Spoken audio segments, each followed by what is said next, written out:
welcome everyone. We're letting everybody in from the waiting room. Hi, James and Barbara, Donna, Deborah Prince, familiar name. Good to see you. Bill, great. Donna, Phyllis, Amy. Oh, Amy's with us tonight. Phil, Brian, Adam, Robert, Scott. Oh, good to see you, Scott from Florida. And Louise. I'd have to send out the Coast Guard if you didn't come. Our avid regular. Deborah, welcome. Thank you. Is this your first time? I've attended on and off. I have been chairing the climate committee at Congregation Sha'ar Zahav. Oh, great. And where is that? In San Francisco. Oh, one should write that down. Yeah. So as much as I can, I try to really great so you might see one or two others of us joining, but I don't think so. Okay, great. Yeah. And I'm driving, so I'm not on my video. Berkeley. I'm in Berkeley now, and one of our speakers is in Richmond, so we have a big contingent on the West Coast from California. But are you? Yeah, but the Earth Alliance is centered in the East Coast. I was going to say we all were from Washington D.C. basically at the beginning, right? We were hand delivering things to Capitol Hill, and but now we've spread coast to coast. And because I heard about you guys from some folks at Cole Shofar in Marin County in the Bay Area. Right. Is that one right? Louise, yeah. Raise your hand. That's Louise. Oh, through Louise. There I see Louise. Yeah. Yes. Yeah. That's all right. So let me I'm gonna get started. Let's say one more minute. We're still letting people in. And but it's great to see you all. Familiar names, familiar faces, and new faces as well. If raise your hand if this is the first time for you. Let's say, oh, I have 2 pages. Welcome, Robert and Phil. And let's see on the second page. Anybody else? Who did I miss? Anybody else new? David, where are you, David? I'm in Baltimore. You're where? Is it David Gottlieb or a different David? Saunders. I'm in Baltimore. Baltimore, great. All right. Well, I want to welcome you all. Thank you all for gathering with us tonight. It's a busy week, of course, for everybody with Pesach.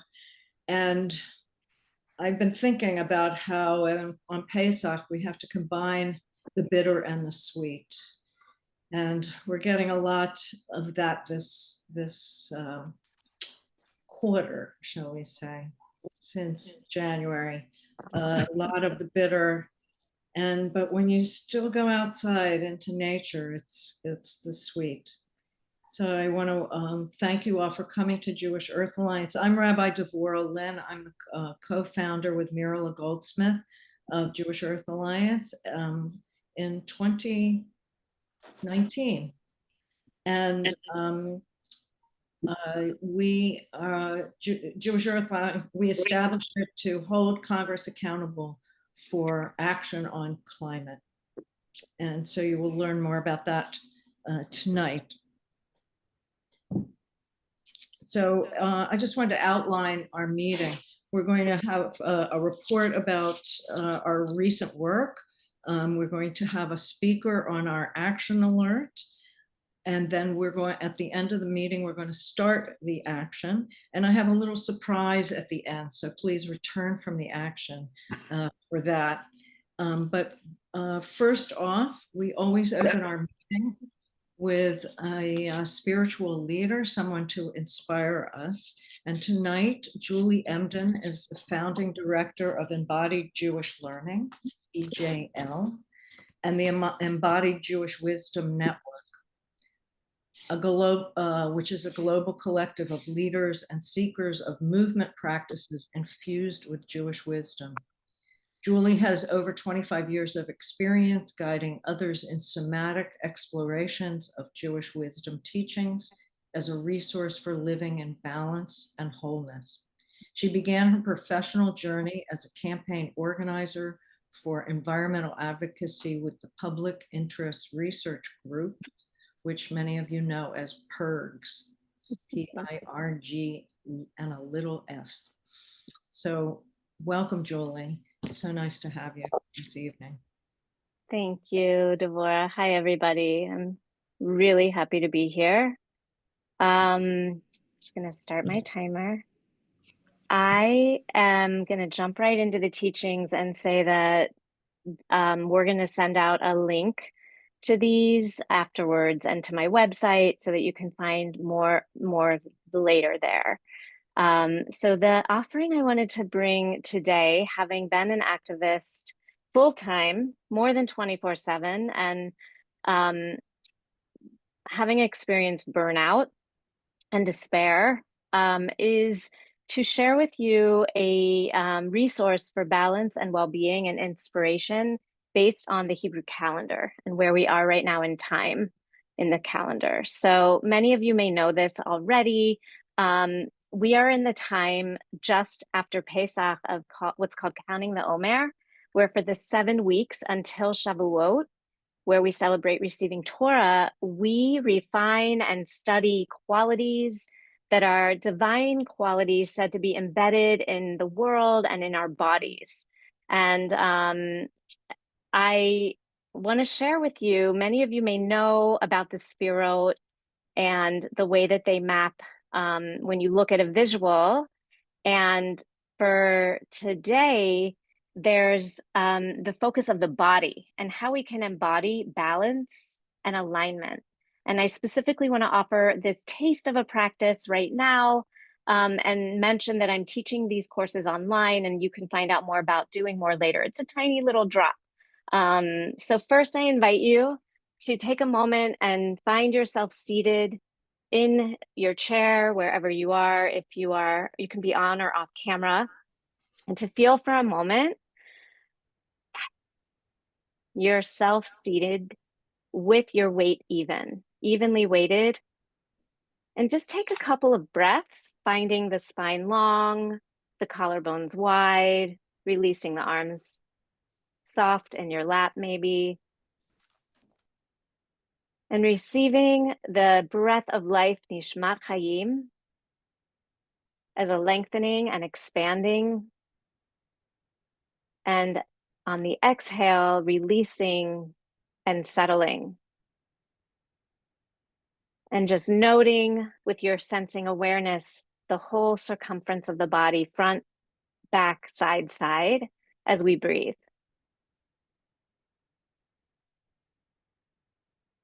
And then from here, I'll invite you to just take a very quick look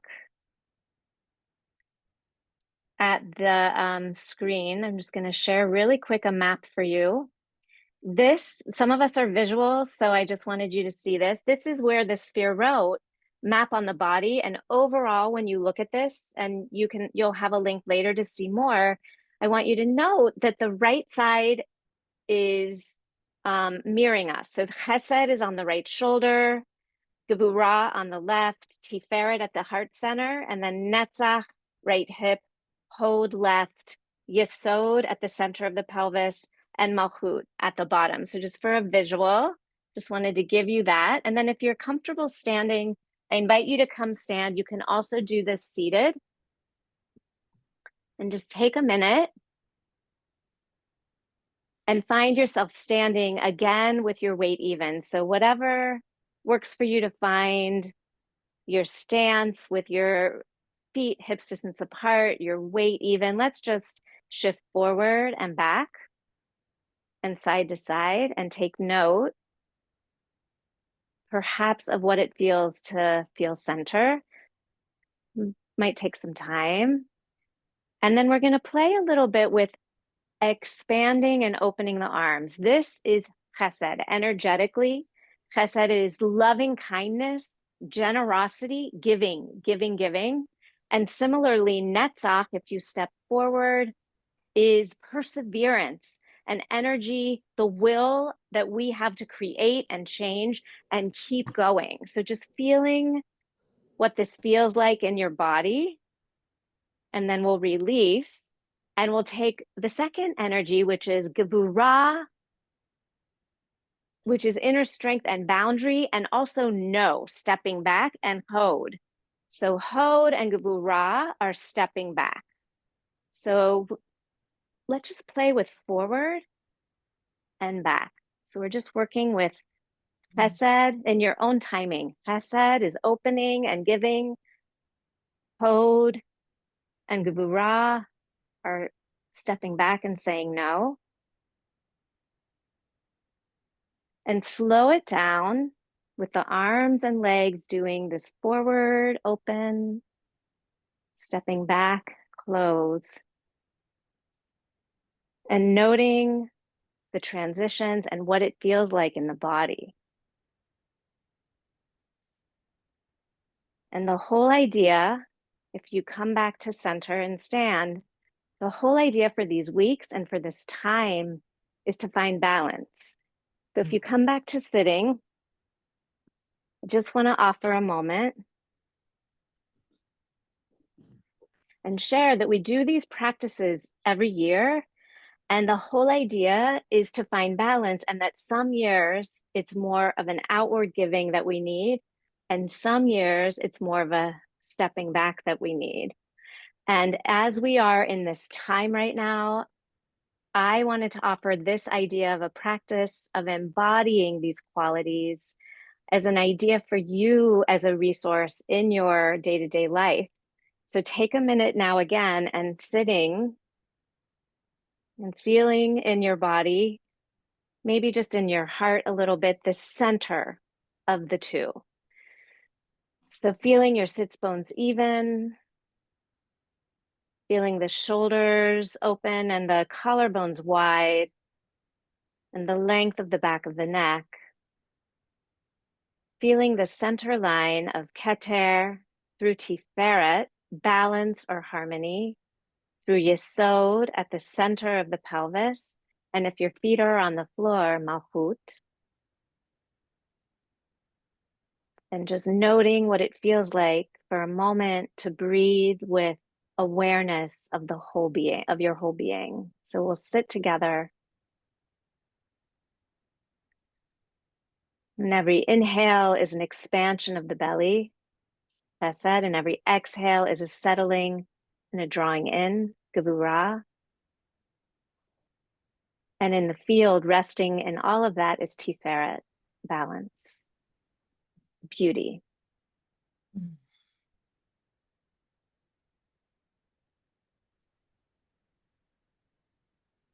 And I'll just close with a wish and a blessing for all of us that we can embrace and embody these qualities of taking action and moving in the world, which is Malchut, when the rubber hits the road, with awareness of our breath and our bodies and our well-being as we go.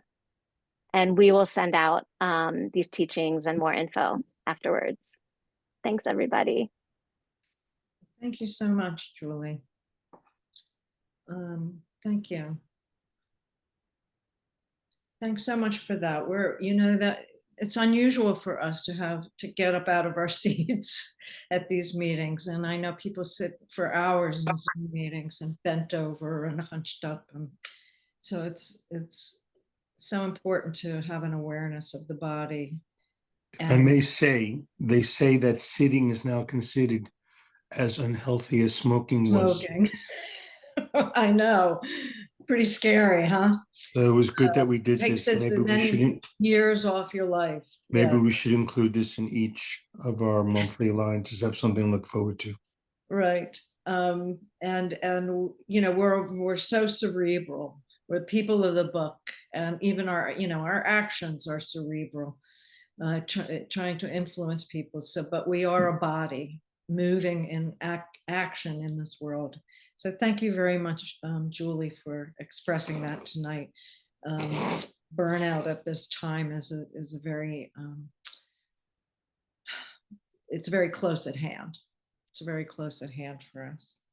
All right, we're going to put some links for Julie in the chat if you'd like to follow up.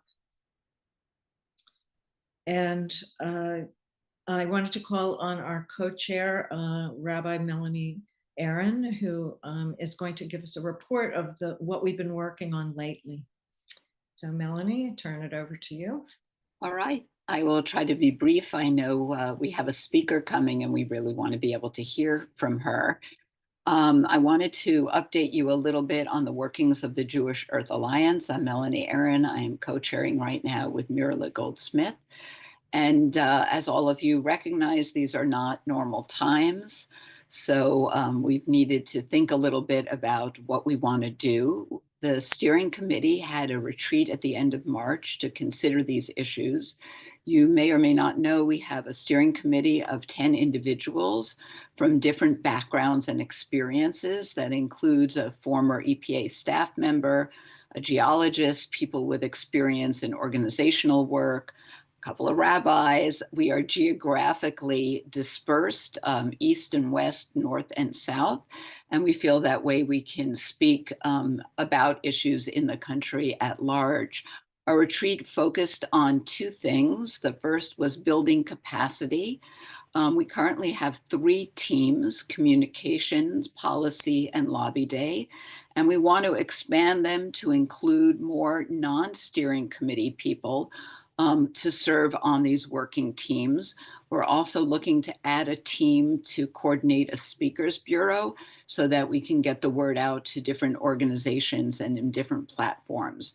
We talked about more coordination, and I want to just take a moment to share with you our beautiful, beautiful new website. We want to thank Elliot for all the work on that. If you have trouble opening the new website, you may have the experience I had with too many cookies. It's a little bit of a pain to get rid of them, but then you will be able to see our beautiful new website with all of the new information, and I really encourage you to do that. The second topic that we dealt with, as you can imagine, had to do with hold on a second, got rid of that. Okay, responding to the moment that we're in. So this is a difficult moment. The things that we've done before, which were helping to shepherd legislation, well, there isn't much legislation out of Congress now, and working with governmental bodies, well, many of them have been disabled recently. So we need to think about some different things. One idea is tracking Republicans where we do have common interests. There are 4 Republican senators fighting to keep the tax credits. There's an expanding list. 21 House members sent a letter opposing the clawing back of the IRA funds. There are people on Ways and Means who have a lot of important decisions. So that's one thing. A second thing was to look at Lobby Day. Can we organize better in states with Republican senators, particularly where those senators are key players? Even if they don't have a huge Jewish population, every state in the union has at least a couple of synagogues, and we need to reach out to them. The third issue is we need to get better at playing defense, because we're playing defense a lot more than we're playing offense at this point. The fourth is to work more actively with our partners and the constellation of environmental organizations. So what I wanted to say was, I'm sure you have other ideas. This is a situation that we have not been in before, but we will be in now. We want to hear your suggestions. We want to hear about your willingness to be further involved. Some of you already have received emails inviting you to be more involved, and there will be more of those going out. I'm posting my email in the chat, and I hope very much to hear from you. So thank you so much for these couple of minutes to the Jewish Earth Alliances. Yeah, great. Thank you very much, Melanie, for that update and our retreat. Whoops. and the what came out of the quote retreat. We didn't go to Bermuda or anything like that.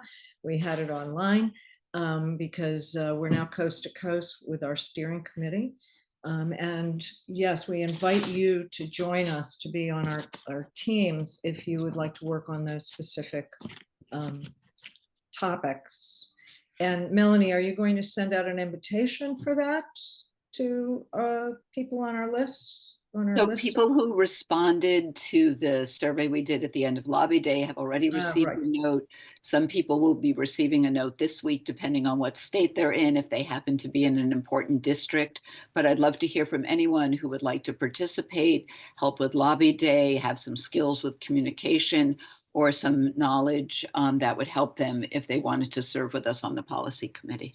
Thank you. Right, great. And don't forget, if you have a second home in West Virginia or Minnesota or Colorado, we can use you to communicate with the representatives and senators there. So please, or your friends and relatives who might have vacation places elsewhere besides the two coasts in particular. All right, thank you very much for that, keeping us updated on what we've been working on. Now I'd like to introduce our speaker who is going to talk about our action alert. Amber Hewett is the National Wildlife Federation Senior Director for Offshore Wind Energy.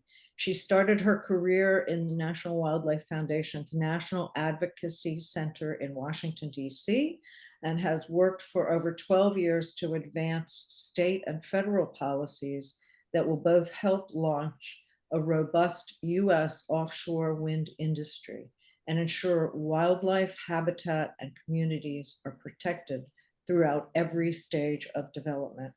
She graduated from the University of Massachusetts Amherst with a bachelor's in political science and a Bachelor of Science in Earth Science Systems. She lives on the North Shore of Massachusetts. Newburyport, is that what you said? That's right. All right, thank you so much for taking the time tonight to be with us and enlighten us about our action alert.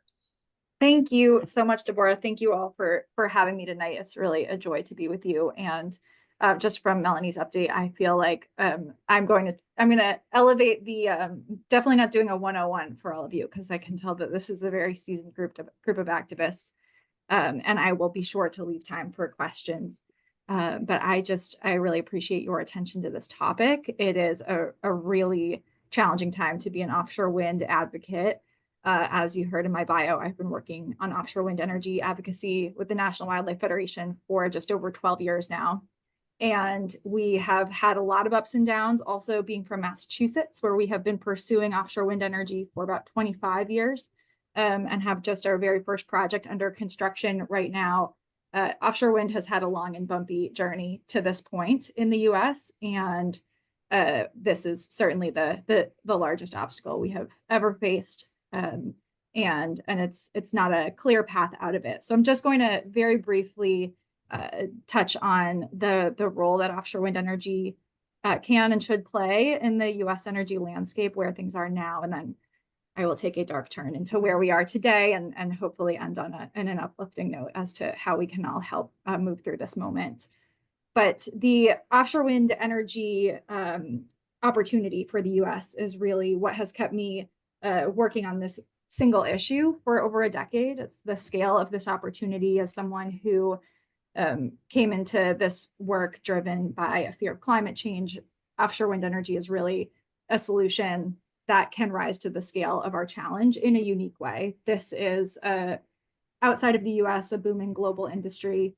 There are more than 10,000 offshore wind turbines up and running around the world. I spent last week in Copenhagen at a conference called Wind Europe, where I got to hear from all of these leaders of nations across Europe who are deploying, their 10th or 12th offshore wind project. They're seeing 30, 40, 50% of their nations powered by offshore wind energy. Flew over their projects on my way home as I was, landing here, reminded of just how far we have to go. We've always been decades behind in the pursuit of offshore wind, but it's not because of a lack of resource. We actually, particularly on the East Coast of the US, have one of the best and most ready offshore wind resources in the world. Developers have had an eye on the Northeast and Mid-Atlantic coasts of the US for decades and have been trying to break through. Our lack of political will really has been the largest obstacle. And of course, there's been concern raised over the years around viewshed, but that's become less relevant as offshore wind energy, as we've fallen behind, the technology has advanced, it's gotten bigger, it's moved farther offshore to harness the stronger winds that are able to be accessed to 10, 15, 20 and more miles offshore, so far out of sight from land. But the opponents of offshore wind just kind of continue finding a new reason not to want it. And that's really what we're facing today. There are regional differences. I know we have West Coasters on the line as well. I want to just acknowledge that at the National Wildlife Federation, our advocacy for offshore wind, we work on the East Coast, the Gulf Coast, and the West Coast. There is enormous offshore wind potential on each of our coasts. They're just each at a little bit of a different place in the process. So we've got a couple decades of experience under our belts on the East Coast, more progress on leasing and permitting. But the West Coast and the Gulf Coast quickly got in the game just in the previous administration. Joe Biden accelerated our pursuit of offshore wind energy in a way that advocates had been calling for a very long time. So it had sort of been a slow climb, starting with the Obama administration, leasing wind energy areas in federal waters, leading up to the Biden administration. At that point, and even under the first Trump administration, I should acknowledge, they did hold lease auctions and they did advance permitting processes for offshore wind.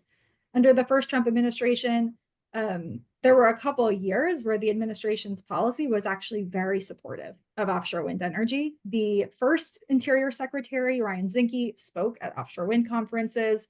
He wrote an op-ed in the Boston Globe endorsing offshore wind as key to American energy dominance. They were really fitting it into their narrative as a large-scale US energy endeavor. Of course, as was the case with a lot of cabinet members in the first Trump administration, Secretary Zinke did not make it all the way through the first term. The second Interior Secretary, Secretary Bernhardt, had a very different feeling about offshore wind and really started to stir up this opposition, was very aligned with the opposition coming from the first commercial fishing industry. And we saw at that point a sharp turn in the politics of offshore wind, and that things became very clearly polarized in a way that they really hadn't been to date. In the first couple of years of the Trump administration, it actually felt like maybe offshore wind was one of those things that could kind of slide under the radar and make progress and not get the quite the same political tensions around it. And that just turned out to not be true. And then under Biden, the administration came in hot on offshore wind. They were setting really ambitious goals. Within the first few months of the Biden administration, there was, for the first time ever, a formal national offshore wind energy goal to pursue 30 gigawatts of offshore wind by 2030. For a little context, at the time that the Biden administration took office, we had 42 megawatts of offshore wind energy in US waters that was powering about 21,000 homes in Rhode Island and Virginia.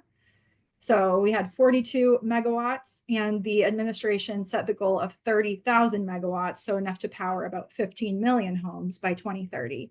And they set a roadmap to getting there that was, importantly, very reasonable. And this is what I really try to emphasize is that we are, the federal goals at that time, while they sounded really ambitious, they were actually matching the progress that states had been making all along the way. And so even as the federal government had been sort of slowly making its way towards setting this ambitious offshore wind goal, the states, particularly on the East Coast, but in California as well, had been setting offshore wind procurement goals of their own, because the unique challenge of offshore wind compared to, say, a land-based resource that would be built in states or on federal lands or private land, but with offshore wind energy, it's almost all to be built in federal waters. And so the leasing and the permitting is in the purview of the federal government, but it needs to be purchased, the buyer is almost always a state. And so, or to date, it has always been a state. The buyer of the energy has been a coastal state, meaning that there's a requirement for an alignment of these processes for the leasing and permitting to be happening in the federal government and the states to be advancing these procurement and power purchase agreement processes. Nothing links those processes together officially. And so the states and federal governments need to just make sure to be doing their part alongside each other, which is why it's been so hard to really get offshore wind off the ground in the political realities of the United States. And that as a governor, as there's a change in a governor's office, that can set a state's progress back years, for example. And so now we're experiencing that at the federal level. Under the Biden administration, while they set this really ambitious goal, and states really matched them. States had already set ambitious goals that the Biden administration was reflecting back, and states kind of took that as a charge to increase their goals. And so we saw an immense growth. And this largely comes from the fact that offshore wind, because of the scale of the opportunity, it's a really competitive environment. States are competing with one another to buy the power from the projects that will be built in federal waters. The projects are being built in federal waters. The power goes to whoever gets it first, really, whoever can establish a power purchase agreement most quickly. And so those processes really just picked up on every level. And the past 4 years under Biden were some of the best for offshore wind advocates because we saw so much progress so quickly. We also ran into some obstacles because that pace is hard to match with some of the important qualitative details that also matter when you're building really large scale infrastructure in the fragile marine environment. At this point, I'll just acknowledge I work for the National Wildlife Federation. We have really high standards of wildlife protection that we want to see applied to all construction offshore, for example. We also want the communities that will be receiving this power or will be the sites where these projects are constructed to be involved in that process, to have priority for workforce training opportunities. And so those, and of course, like there's a real gap that needs to be filled in domestic manufacturing capacity, for example, upgrading our transmission system to be able to receive this much power from the ocean. And so there were both technical needs and wildlife, research and science needs, as well as community engagement needs that all were sort of strained under that pace of the Biden administration. As an offshore wind advocate, that was a challenge I really welcomed with open arms because those are the kinds of things that we can mobilize people to do quickly, right? Like we're just trying to build enthusiasm to keep up with the state and federal governments. That's a great position to be in, and to help align the policy mechanisms that will be needed to make sure that wildlife is protected, that communities are protected and engaged, et cetera. Those are challenges we can solve and handle. And so again, it was a great few years. Alongside all of that, I think largely because of the polarized times that we are living in, the fact that the Biden administration really embraced offshore wind as a key pillar of their climate mission, I think that really solidified it as sort of a liberal pursuit. And we saw the opposition. There was really a groundswell of mis and disinformation spreading over especially the last 2 years of the Biden administration. I think when the federal government set such a large, visible national goal, it was also threatening to the fossil fuel industry. We saw a lot of fossil fuel funded disinformation spread really quickly.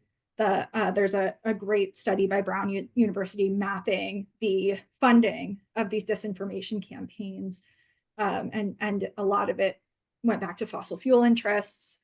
So there was a really organized grassroots, really very much in like Facebook groups and letters to the editor spread of fear mongering about the impacts of offshore wind. Things like the cables running under your local beach will heat the beach or electrocute your children. Of course, I'm sure you've all seen the misinformation surrounding offshore wind's impact on whales. Again, I work for the National Wildlife Federation. That's a top priority of ours. And there is truly no viable link between offshore wind surveying activity, which is really all that's happening offshore right now, and the unusual mortality event for whales stranding on Atlantic beaches. That's been happening for about 15 years now. And so but of course, it doesn't need to be true to spread and to take hold. And so that's been a challenge that we've been up against now for a couple of years, is that there's a ton of misinformation. And of course, Donald Trump is spreading it. And so that took hold during his campaign. He really started talking about offshore wind, making whales go crazy. We saw it reach all the highest places in his world. It was, of course, featured on Fox News and Rogan, and there was it took off. It was one of those stories that I remember when I first heard someone making the claim linking offshore wind and whale deaths. I was like, okay, this will blow over. We see crazy stories once in a while, but this one really took hold and has not eluded us. So give us the silver lining. Yeah, here, I'll bring it home.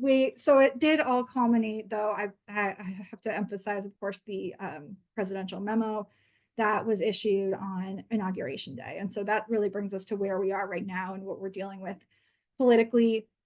The Trump administration on day one, hour two, did issue a presidential memo that set out to terminate all offshore wind leasing. So it withdrew the outer continental shelf, all of federal waters, from offshore wind leasing, and it paused indefinitely new offshore wind permits. So no projects can be permitted in federal waters until further notice. No new lease areas can be issued until further notice. There's no timeline assigned to this, but the requirement is that effectively the Interior Department has been tasked with evaluating offshore wind energy and its impacts, and whether it's something that should be allowed to proceed, whether it's in the best interest of the American people and the environment. There's a lot of environmental impacts quoted in the memo. It also, importantly, calls for the evaluation of all existing offshore wind permits. So there are 11 projects that have received full federal permitting and are either under construction or slated to start soon. Those projects are being reevaluated, in theory, with the intent to, the language says that it is to consider whether those permits should be revised or revoked. And so to speculate on the intent, I mean, it really feels like a memo that is intended to end offshore wind, but there are a few sort of open questions. One being, what will this evaluation be? What will it look like? The sort of evaluation of offshore wind energy's impacts. We don't have a timeline on that. And then secondarily, how safe are projects that are under construction or soon to start construction? And so there has not been a stop work order of any kind or anything to indicate that the projects that are constructing right now or soon to start will need to stop. That is a live fear, I will say. So that's what we're facing right now. The one, I will call it a silver lining, something that happened just yesterday. The Government Accountability Office issued a report that had been requested by 4 Republican congressmen several months ago, actually under the Biden administration. They had requested a study sort of seeking evidence that offshore wind was detrimental to the environment, to wildlife, to fishing. And the study, which I had been really worried about because I'm thinking it's coming out under this administration, it's going to be a disaster. It was actually a very pleasant surprise. I'll drop a link in the chat, but it validates the fact that when you go to look for data or evidence or facts to back up these claims, that there really aren't any. And so while the report is light on the benefits of offshore wind, it's not a complete picture of the value of offshore wind. They cannot back up their claims about the environmental impacts. And in fact, the report even states that there is no evidence as to the impact of offshore wind on whales or marine wildlife, that to the degree that they've been claimed. And so there's, I think, a really useful opportunity to highlight this report, especially to members of Congress, and just to really indicate that the facts are on the side of offshore wind being worth pursuing. It does say that there needs to be more community engagement, there needs to be more tribal engagement. All of this is true, but it really undercuts the false claims about environmental impact. Good. Okay. Well, that's important for us to know in terms of phrasing our asks. James Canner is asking about the whole bird kill thing. Now, I personally know that tall buildings, glass buildings, are one of the biggest killers of birds, but can you summarize about that? Sure. So with offshore wind, we actually, I will say, worry far less about birds than we do about marine wildlife underwater. The largest, the most significant impact during offshore wind's entire construction and operations phases are the underwater noise associated with construction and the increased vessel activity around the construction period. That said, there is, of course, the potential for the impact of a bird collision. There are a couple of things that we advocate for to minimize that risk. First, and most importantly, is responsible siting. And so offshore wind is being built very far offshore, where birds are typically flying in a migratory nature and in a more predictable pathway. And so there's the ability to avoid key migratory flyways in siting offshore wind, and that's a huge factor in choosing the right locations for offshore wind. There is, in the cases where a migratory pathway cannot be avoided, so that would be an example of like the Gulf of Mexico, which the whole thing is a critical flyway.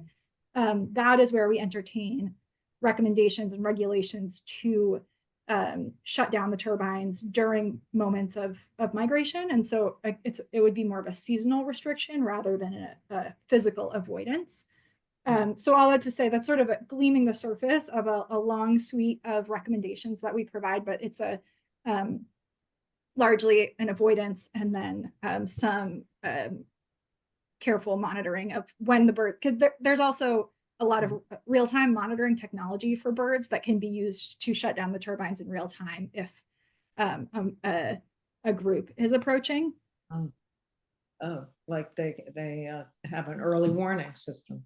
Exactly. Well, they're monitored in real time and controlled remotely, so they can pause and allow the migration to pass. There are two questions about commercial fishing. Why is the commercial fishing industry opposed? Yeah, great question. Are they opposed?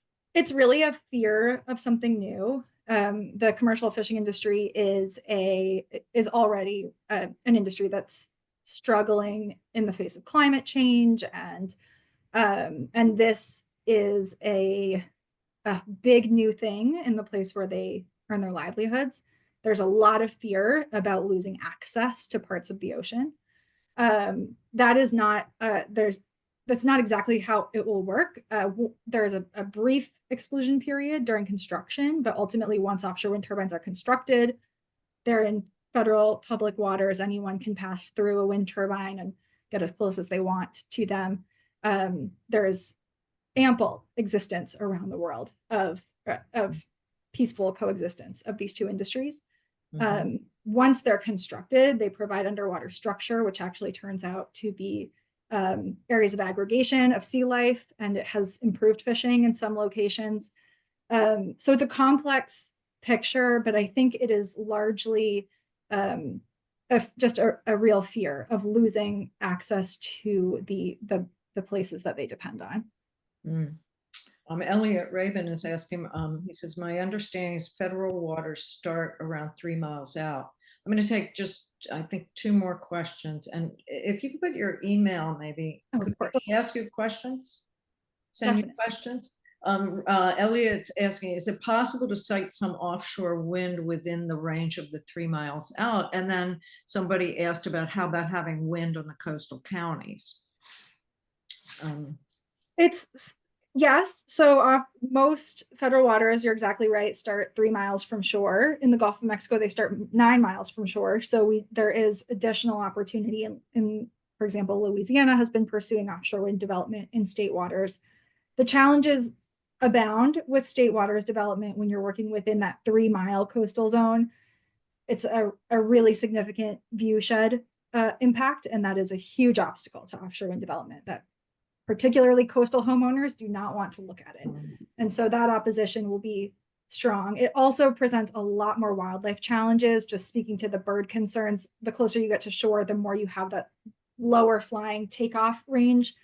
And there's just a lot more bird and bat activity closer to shore. So the wildlife concerns get more difficult to surmount. And we have seen proposals in East Coast states for state waters development. There's also a project under consideration off of California that would be within 3 miles. It just comes up against a lot more challenges. And so when there was momentum to build in federal waters, that was more appealing. And so that's kind of where all the attention went. I do think that under this administration, we'll probably see closer consideration of whether there's anywhere where state waters development could be viable. Okay, thank you. We have a couple more questions. I hope that people will write you because we want to get to our action. We want to give people time to write the secretary and express their opinion, our opinion, your opinion. Let's see. Oh yeah, the link. People are asking for the GAO link. Yes, I just dropped it in. Thank you. Yeah, and Melanie, I do want to. Do you have a skill that could contribute to our communications policy or lobby day team? Oh, are you interested? Oh, this is a personal. This should go to her directly, perhaps, or is this to everybody, Melanie? This is to everybody. It was a this is to follow-up on everybody. what I Okay, did earlier, but I couldn't type and talk at the same time. Right. I know I can't type and think at the same time. So thank you so much, Amber. This was very enlightening. And it will help us to use phrases that hopefully will impact and influence the department, the agency, and the secretary. Thank you again for devoting your time to this work and taking out time from your busy schedule to talk to our group. We wish you the best in these tough times, and we want to support you as much as we are able. So keep calling on us as well as we'll keep calling on you. I will. Thank you so much. I dropped my email in the chat. I hope folks will reach out, if, especially if you're looking for state specific tailoring. I know everything I said was very nationally general, but we do work in all of those states. So would love to stay in touch. Yeah. Yes. Thank you very, very much. All right. So I'm going to turn the screen over to our Judy Burlfine, our expert in our actions, and she's going to lead us in tonight's response on our action alert. Hi, Judy. Hi there. Okay, everyone, now it's time to get to work. So Melanie, can you put up the slides?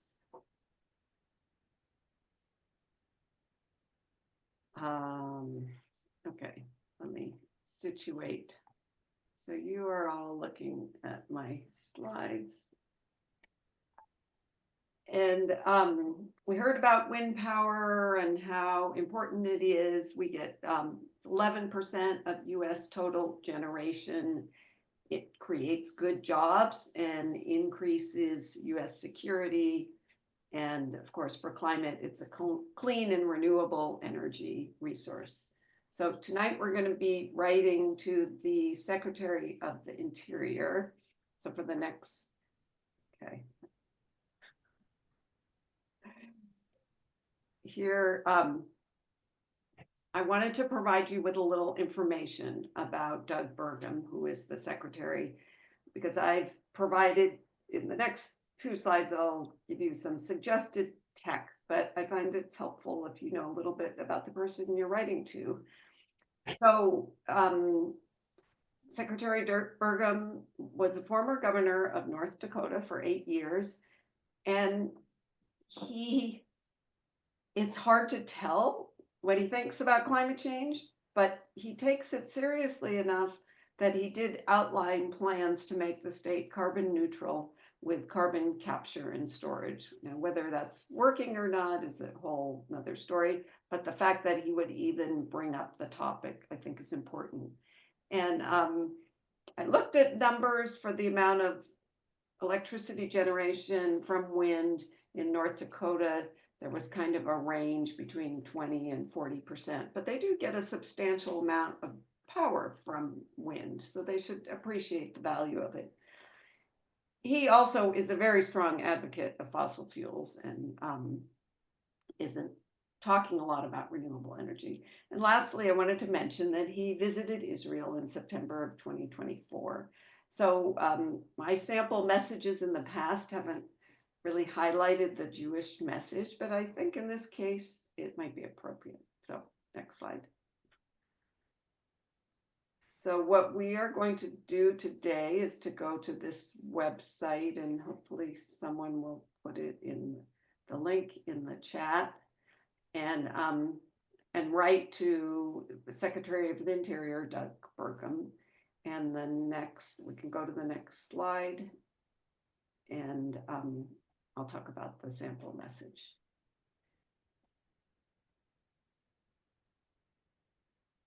Okay, so like I just said, this is a little longer than I've shared in the past. You don't have to do this entire message. You can pick and choose what you like, but I think there were a lot of important things to say. So starting out, as a member of the Jewish Earth Alliance, I urge you to support offshore wind projects because they support your two priorities. When I looked up his priorities, they were promoting U.S. energy independence and ensuring responsible stewardship of the nation's public lands and resources. So what could be better than wind?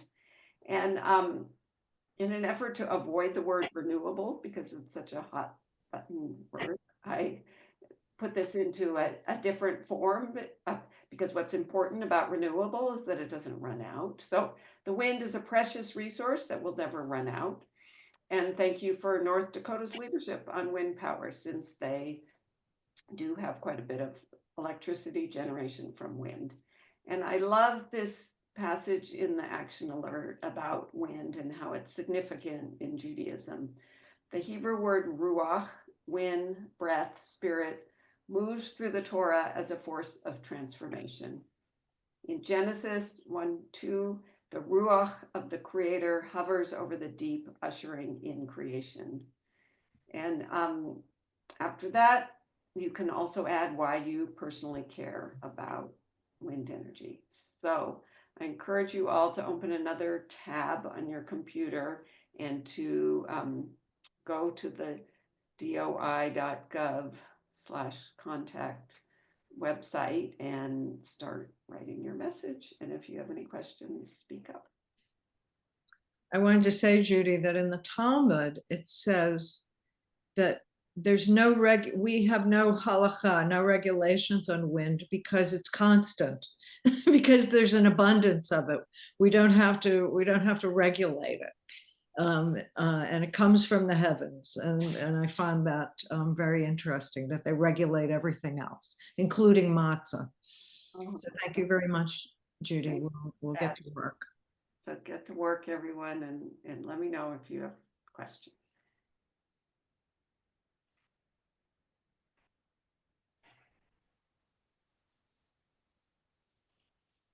And let us know in the chat when you're finished who you've, let us know when you're finished.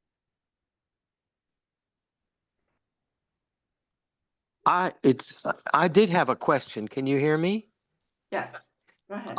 I missed in the presentation, if it was there, why it's such a difficult time for wind, other than the fact that I know the Trump administration is resisting all kinds of renewable, but is there something problematic about wind or wind construction these days? I missed it. I believe in wind, for goodness sake. No, I believe our speaker indicated that it's really based on a lot of dis and misinformation, and that for whatever reason, Trump's desire to do everything the opposite of Joe Biden, he's now on a campaign to thwart any wind. Okay, so there's not a difficulty with there's not a difficulty with offshore wind in particular okay. No. Somebody started to say something. Yeah, this is Bob. I'll just add two more things. Donald Trump had an experience when he was developing a golf course in Scotland. And he was very concerned that the views should be very natural. And there was a plan to put wind turbines that would have been visible. And that put a bee in his bonnet that's still there almost 20 years later. Secondly, most offshore wind developers in North America are relatively small companies who can give a little bit of campaign donations, but not as much as the major fossil fuel companies. And he's very excited to get campaign donations. So that's the two things that we know. Thank you, Bob. That's This is depressing, but helpful. Yeah, this is Adam Fisher. In connection with the last comments, Trump met with leaders of a fossil fuel industry and essentially asked them for donations, and it was and in return he would support them. So this is part of a quid pro quo kind of deal that he made with them, and so this is this is his policy, and so it's no surprise that he's opposed to wind and solar and all the other renewables. I'll say the terrible word.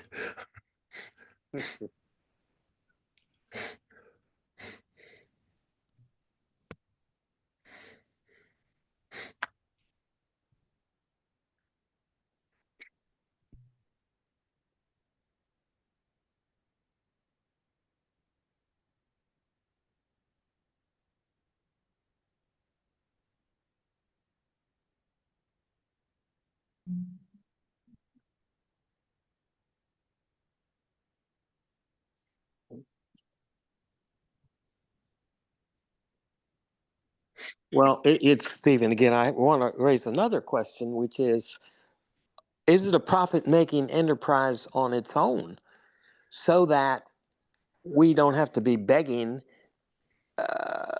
in shark-infested waters for support?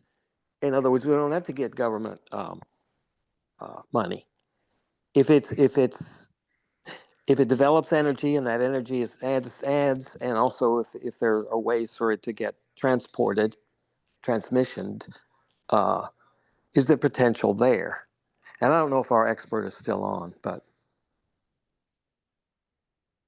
we're not in a position to be begging for government help right now.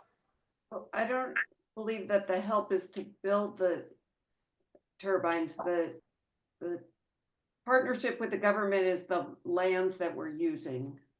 Someone else correct me if I'm wrong. But in order to use those lands, we have to have support from the federal Permitting. Permitting. It's a regulatory thing. If they don't approve the permits, then the companies can't go forward and build the wind and offshore wind fields. Basically, it's very economically feasible. That's not an issue. Could you please put that into a sentence about what we're asking him to do in terms of the government's role, not just trying to teach him about Jewish belief in Ruach, but what the role is that he can do to make this happen? I think, Susan, you can keep it really simple and say you urge him to support offshore wind projects. Just like that. Okay. Yeah. There's nothing more specific. Well, perhaps to release federal lands for the project, but also for private enterprise to add to our energy mix. Yeah. If the blockade is that they're not releasing public lands, federal, perhaps speak to that. Give them something to do. I'm trying to be aware of the time. Please stay on and continue your work, and we'll answer questions further. But I wanted to introduce you to my grandchild, Lou Lipman, who's visiting from Los Angeles, and she's going to sign us off from our meeting tonight with a few words from her heart, from their heart. Okay. So good evening. Hi, I am Lou Lipman, a 13-year-old Jewish climate activist. My pronouns are they, them. As you guys know, that we need to make a change, and scientists predict we only have a short time left on this planet without drastic action. You guys talked about that wind turbines are essential because, and I know that they are easily renewable and reusable resource, unlike gas and oil, which take millions of years to form. Windmills are a solution that could make or break the future, both literally and theoretically. And it is vital that all of y'all keep fighting against climate change and convince others in your life to do the same. The saying one person can make a difference has always and will continue to be super true. Particularly now. And as a person from the future generation, I'm grateful for everyone who showed up today and people who couldn't come but usually do come.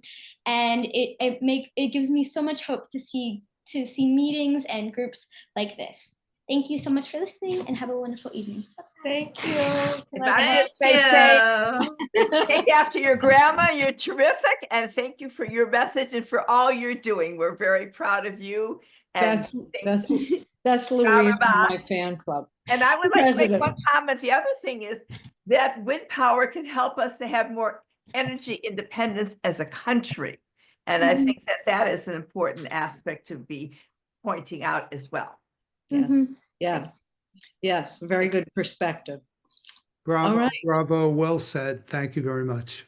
Beautiful. Thank you. Yeah, so we'll stay on for another 10 minutes or so to answer any more questions people might have and to just have camaraderie while we write these comments and send them.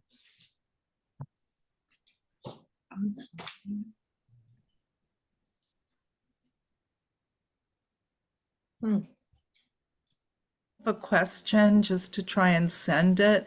Is it on the website feedback form? Is that where we write in? Because that's what I pulled up. Yes, exactly. It says contact Interior. Send us a message by filling out this form. Okay, it says U.S. Department contact. Okay, and then it says website feedback. Okay, that's the right place. Okay, so like subject support wind energy, would that be the subject? Right, I wrote supporting wind energy. Okay, that's what I wrote. Okay. Okay, so then I'll put my message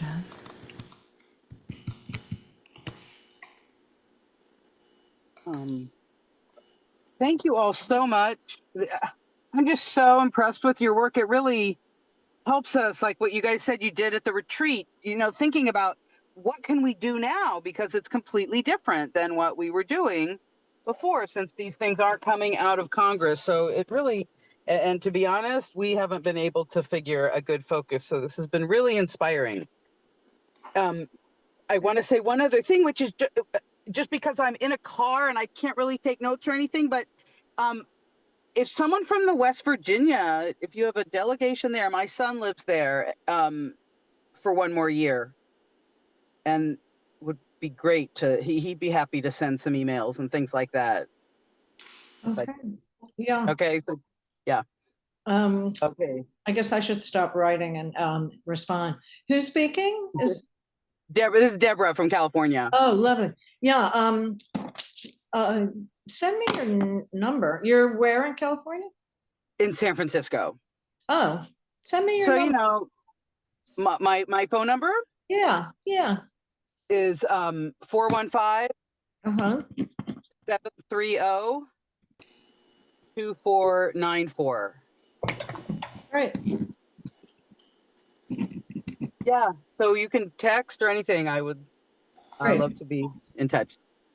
Okay, great. Okay, thank you. Thank you all for doing your work. And let's see, do we have people reporting in?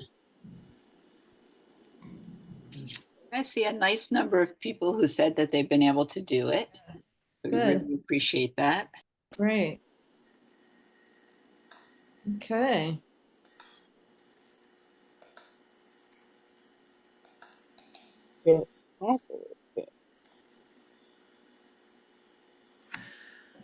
Do take a look at the new website. It's the same address, but it's very spiffy. So take a look. Okay.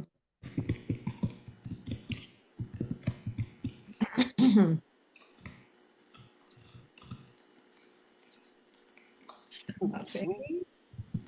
Oh, great. We've got lots of responses here. Yeah, great. Thank you all.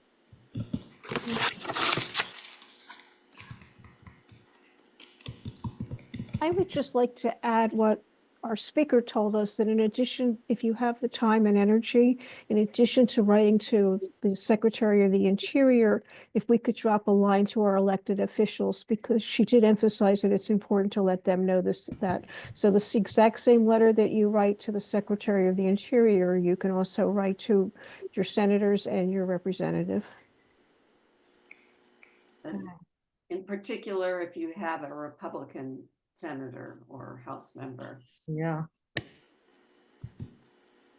And the way to write to them, of course, is to go on their website and put it in the comments. Thank you, Phyllis.